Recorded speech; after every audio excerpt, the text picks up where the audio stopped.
ذمہ وار شخص اگر کوئی بات کرتا ہے تو وہ پہلے سوچتا ہے کہ یہ بات مجھے کرنی چاہیے یا نہیں کرنی چاہیے.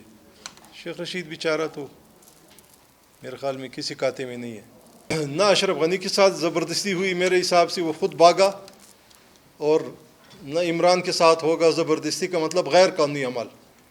قانونی عمل سے وہ جائے گا اور انجام وہی ہوگا اشرف غنی کی طرح, اس لیے کہ وہ نہ یہاں کا ہے نہ یہاں رہے گا.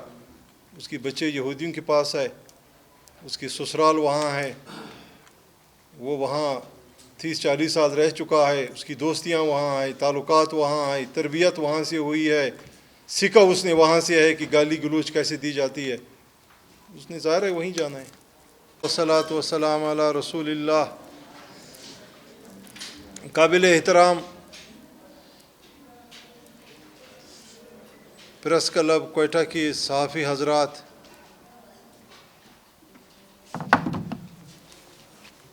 جمعیت علماء اسلام کے اکابر,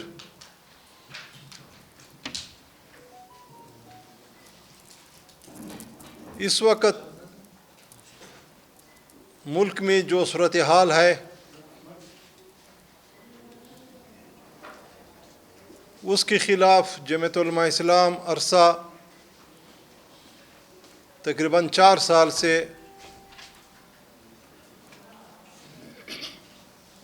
ایک تحریک چلا رہی ہے, جس کا آغاز ہم نے اکیلا ہی کیا تھا 2018 کے الیکشن کی دوسرے دن بعد.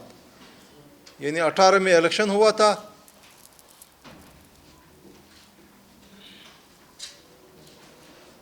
اور 2 دن بعد ہم نے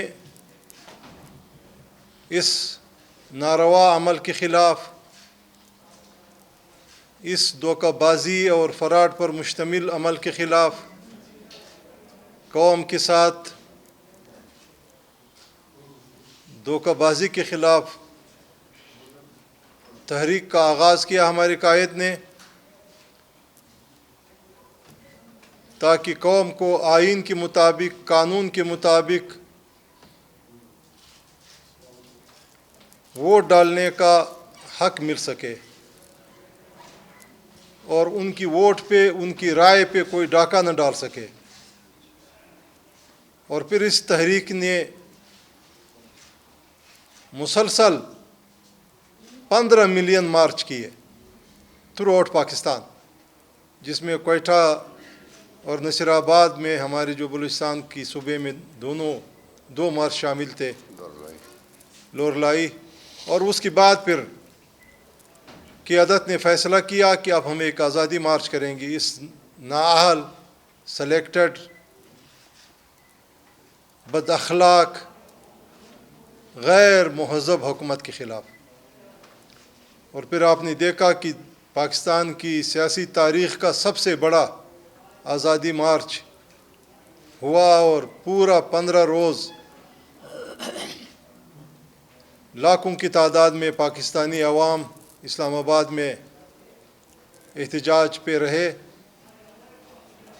اور اس کے بعد پھر مختلف سیاسی جماعتوں سے بات چیت ہوئی, اور جب سارے سیاسی جماعتیں قائل ہوئی کہ آپ کی تحریک درست ہے, آپ کی بات درست ہے, واقعتاً 2018 میں الیکشن نہیں کچھ اور ہوا, تو پھر ان کو ہماری قیادت نے دعوت دی کہ جب بات ہماری درست ہے تو آپ ہمارے صفوں میں شامل ہوں. اور اس طرح وہ ایک صف میں کھڑے ہو گئے, اور پی ڈی ایم کے نام سے ایک سیاسی اتحاد بنا, جس کی سربراہی ہماری قیادت کو ملی. اور پھر مسلسل عرصہ 1.5 سال سے پی ڈی ایم کی زیر اہتمام وہ احتجاجی تحریک جو ہم نے اکیلا شروع کیا تھا, پھر وہ پی ڈی ایم کی طرف سے چلتا رہا, اور اس کو عوام کی بھرپور حمایت اور تائید حاصل رہی. اور پھر مشترکہ طور پر فیصلہ ہوا کہ اب ہم ایک اور مارچ کریں گے, لیکن اس مارچ کا نام ہوگا مہنگائی مارچ. چنانچہ اس کے لیے قیادت نے, پی ڈی ایم کی قیادت نے 23 مارچ کی تاریخ مقرر کی, اور ساتھ میں اور بات چیت بھی چلتی رہی. اور طریقوں سے بھی حکومت کو رخصت کرنے کا اور اس ملک کی عوام کو اس حکومت سے نجات دلانے کی تدبیریں ہوتی رہی، جس میں ایک آپشن تحریک عدم اعتماد بھی تھا، اور اس پر قیادت متفق ہوئی اور تحریک عدم اعتماد جمع ہوا۔ تحریک عدم اعتماد جمع ہونے کے بعد اگر یہ سیاسی لوگ ہوتے یا ان کی کوئی سیاسی تربیت ہوتی، بلکہ میں تو یہ عرض کروں گا کہ اگر ان کی کوئی اخلاقی تربیت ہوتی تو شاید یہ زبان، اس طرح کا گفتگو جس کو دنیا کا کوئی مہذب شخص قبول کرنے کو تیار نہیں ہے، وہ انہوں نے شروع کی۔ حالانکہ تحریک عدم اعتماد اس سے پہلے بھی آتی رہی، صوبوں میں بھی آتی رہی۔ بے نظیر بھٹو شہید کے خلاف بھی تحریک عدم اعتماد آئی۔ ایک قانون ہے، ایک حق ہے اپوزیشن کا، پارلیمان کا، ایک پارلیمانی جنگ ہوتی ہے۔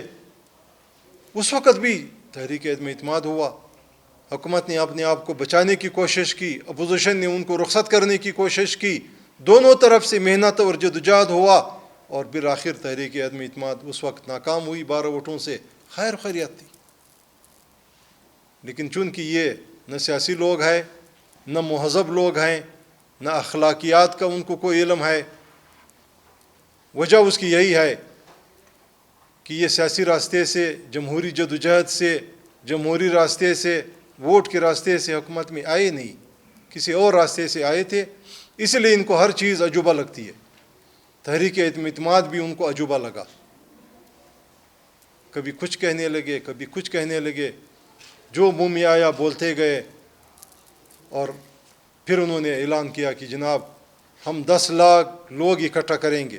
کیوں ہمارے خلاف تحریک عدم اعتماد آئی؟ اور ہم پارلیمنٹ کے سامنے 10 لاکھ لوگوں کو جمع کریں گے تاکہ ان زندہ ضمیر MNAs کو روک سکیں جو ہمارے خلاف ووٹ دیں گے۔ اس طرح کی حالات نہ کبھی پیدا کیے کسی نے، نہ یہ کوئی سیاسی اور پارلیمانی روایت ہے کہ جی آپ اس دن جلسہ رکھیں۔ آپ جلسے ضرور کریں، جائیں عوام میں جلسے کریں، لیکن یہ کون سا طریقہ ہے؟ بہرحال چونکہ ہمارا مہنگائی مارچ بہت پہلے کا فیصلہ تھا قیادت کا، اس لیے ہماری قیادت نے بھی اس فیصلے کو عملی شکل دینے کے لیے اعلان کیا، اور 23 مارچ کو جس طرح ملک کی باقی صوبوں سے لوگ نکلیں گے، ہر قصبے سے، ہر شہر اور ہر ضلع سے، اسی طرح ہم نے آج جمعیت علماء اسلام صوبہ بلوچستان کی مجلس عاملہ کا اجلاس کیا۔ صوبائی امیر اسلام آباد میں ہونے کی وجہ سے حاضر اور شریک نہ ہو سکے، تو باقی صوبائی قیادت نے اجلاس کیا، اور ہم نے فیصلہ کیا کہ انشاءاللہ قیادت کی آواز پر بلوچستان کی ہر ضلع سے ہزاروں لوگ نکلیں گے اور اسلام آباد پہنچیں گے ان کی ہدایت کے مطابق۔ یہ روانگی 23 تاریخ کو ہوگی علاقوں سے، مختلف علاقوں سے، اور یہ سفر کرتے کرتے ہم قیادت کی ہدایت کے مطابق 25 مارچ کو انشاءاللہ اسلام آباد میں داخل ہوں گے۔